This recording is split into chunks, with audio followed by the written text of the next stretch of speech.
Good Tuesday morning. The 26th of September. There are 96 days left in 2023.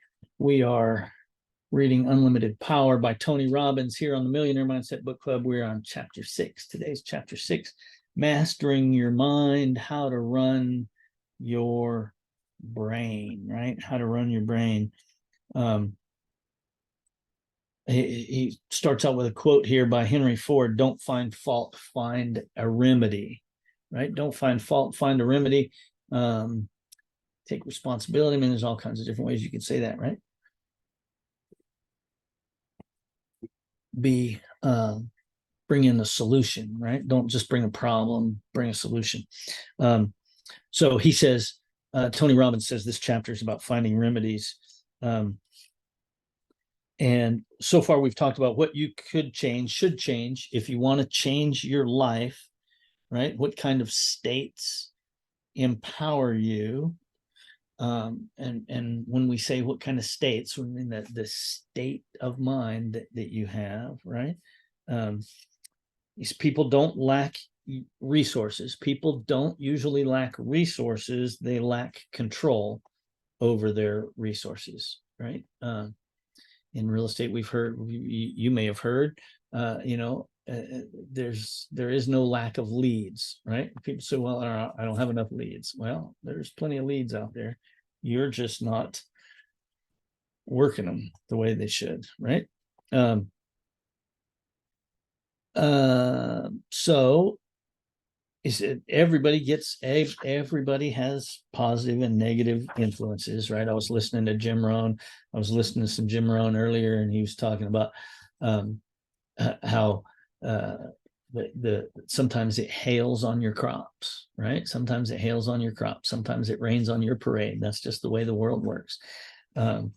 So everybody has negative experiences, but if you let those negative experiences build up, if you continue to just dwell on them, right, then things aren't going to go so well. So Tony Robbins says, by mastering a simple understanding of how your brain works, you can become your own therapist and your own personal consultant, right? Go beyond therapy to be able to change any feeling, any emotion, or behavior for yourself in a matter of moments, right? So he's talking about the NLP, right? Neuro-linguistic programming.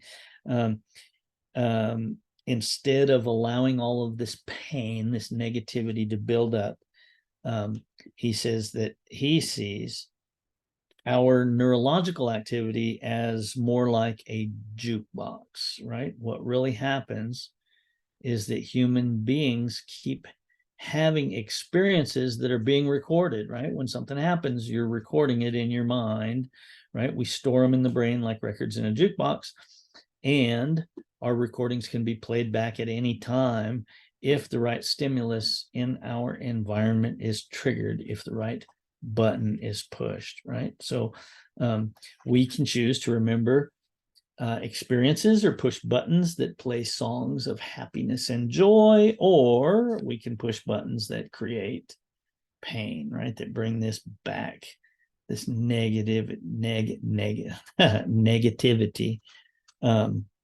back up, right?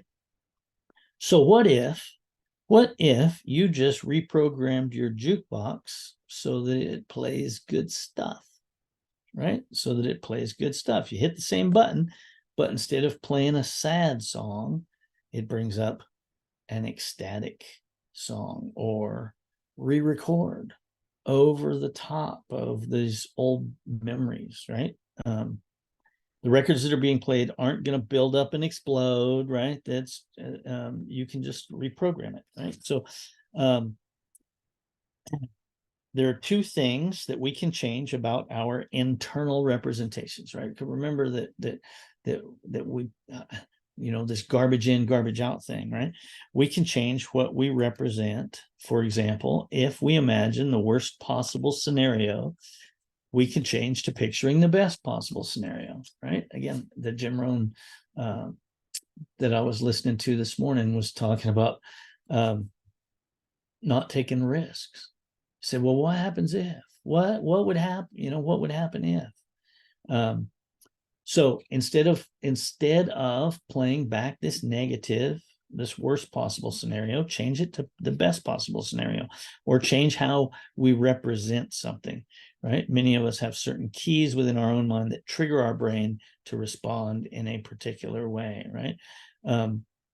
For example, some people find that picturing something can be very motivating, right? Other people find that the tone of voice that they use when they talk to themselves about something makes a difference in their motivation. So he's talking here about the different ways that we learn and that we experience stuff.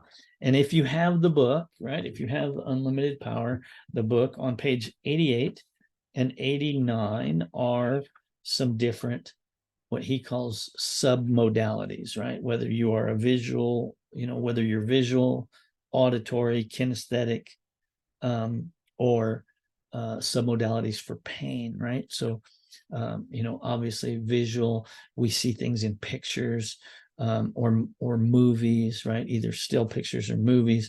It could be in color, could be black and white, could be bright, right? Or dim. Pictures can be big or small. If you're auditory, obviously sounds, volume, cadences, right? Patterns. If you're kinesthetic, that's touch, right? Temperature, texture, vibration, pressure, movement, those kinds of things. And then pain, tingling, hot and cold, muscle tension, sharp pain, dull pain, pressure, etc. Right? So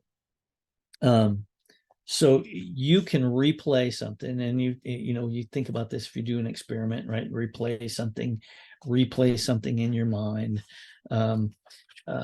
Think about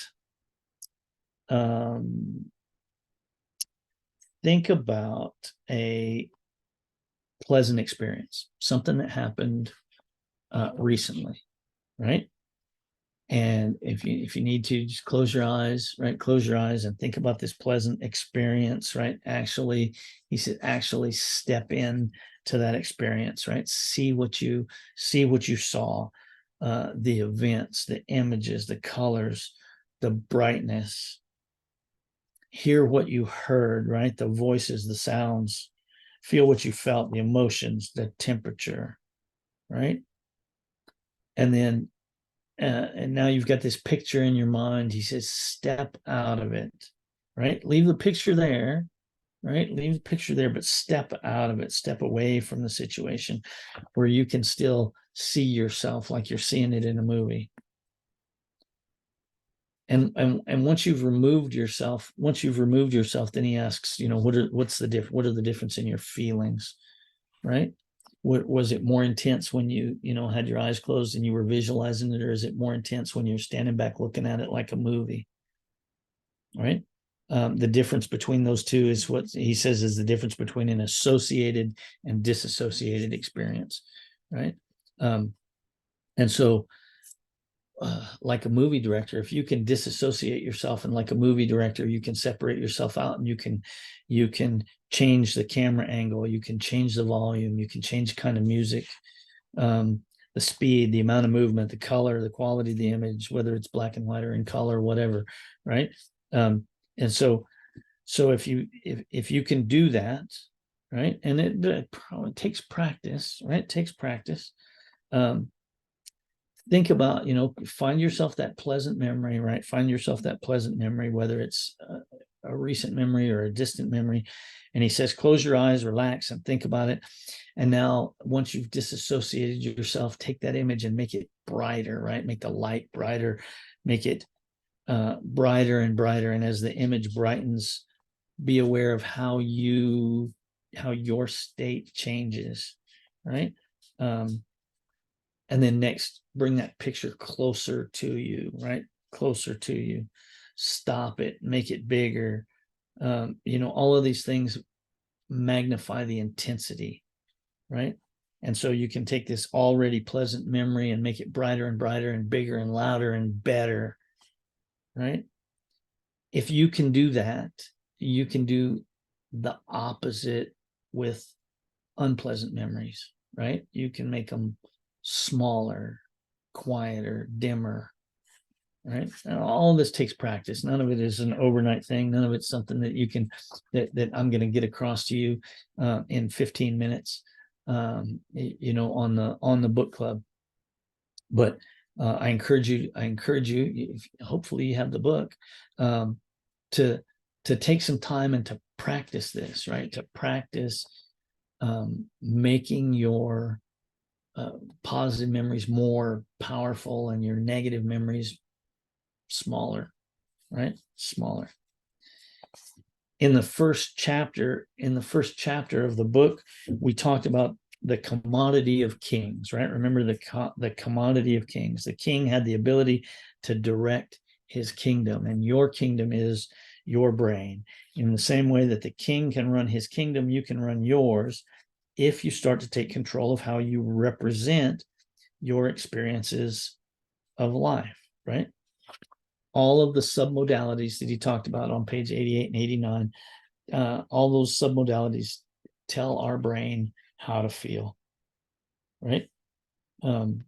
Remember, the only thing we really know is how we represent life to ourselves, right? If we have a negative image that's presented in this big, bright picture, then the brain is going to give us this big, bright, negative response, right? Or negative experience, bad experience. But if we take that negative image and shrink it, darken it, make it a still frame instead of a movie, we take away its power, and the brain will act accordingly, right? Instead of putting us in a negative state, we can just shrug it off, right? Or deal with it without any, major upset, right? So you can try that. You can try that exercise. This chapter is like 30 page, it's a 30 pager. But if you get in the habit, right, you get in the habit of doing that, right? And he said, there's this, you can just swish something away. You get a bad experience, you can just swish it away, right? In 3 easy steps, right? In 3 easy steps, how to change your life in 3 easy steps. Right? Number 1, identify the behavior that you want to change. Make an internal representation of that behavior as you see it through your own eyes. If you want to stop biting your fingernails, imagine a picture of you lifting up your hand, bringing your fingers to your lips, and biting your nails, right? Step number 2, once you have a clear picture of the behavior you want to change, you need to create a different representation, right? A picture of yourself as you would be if you made the desired change, and what that change would mean to you, right? So again, he's using this chewing your fingernails. Picture yourself taking your fingers away from your mouth, right? Creating a little pressure on the finger that you were going to bite, and seeing your nails perfectly manicured and yourself as well dressed, magnificently groomed, more in control, more confident, right? And then step number 3, he says, is to swish those 2 pictures so that the unresourceful experience automatically triggers the resourceful experience. Start by making a big, bright picture of the behavior that you want to change. And then in the bottom right-hand corner of that, right, in a little picture-in-picture, make a small, dark picture of the way you want to be. And then you're going to switch those 2 pictures, right? Swish it. Whoosh, say whoosh or whatever. He says saying whoosh in an excited way sends a series of powerful, positive signals to your brain. Again, not an overnight thing, something that you have to practice, something that when you think about doing it, might make you feel silly, right? It might make you feel silly. I'll use an even stronger word, might make you feel stupid, right? Jared James at our Realtor Rally talked about choosing your stupid, right? That people don't want to do role play, right? And so they don't want to do role play and practice listing presentations or anything like that because it makes them feel stupid. And he said, well, what's more stupid, practicing in front of a camera or in front of somebody else, or going on a listing presentation unprepared and doing your practicing right at the listing presentation. He said, you get to choose your stupid, right? Choose your stupid. So sometimes some of this stuff feels a little, I'll let you come up with the verb or a little or the adjective. Feels a little weird to do, right? But try it, right? So Jim Rohn, what do you got? What do you have to lose? You try it out, right? Practice it a little bit. Practice switching those negative images for positive images, right? Remember, to do it, you really got to see it and feel it and hear it and, touch it, taste it, smell it, whatever. The more you can put into it, the better. And you can shrink those negative experiences down, make them dim, make them quiet, and increase your brightness on your positive images for yourself. So chapter 6, unlimited power, right? How to run your brain, right? Mastering your mind, how to run your brain. So if you know somebody else that could be interested in, a little morning pick me up, right? As a little morning mental pick me up, I guess. Aside from their coffee, invite them to the Millionaire Mindset Book Club. I love to see your comments. If you want to go to the Millionaire Mindset Book Club group, Facebook group, a little bit later, the YouTube, the recording will be on there. Give us your comments about this chapter. How do you feel about the whole visualization thing? Is it something that's easy for you to do or something that's hard for you to do? And if it's easy, is there a tip or trick that you can share with somebody else that might help them out? So anyway, I hope you have a wonderful day, and get out there and just make stuff happen. And we'll see you tomorrow morning right here on Millionaire Mindset Book Club. Talk to you later. Thanks for coming, Jacqueline.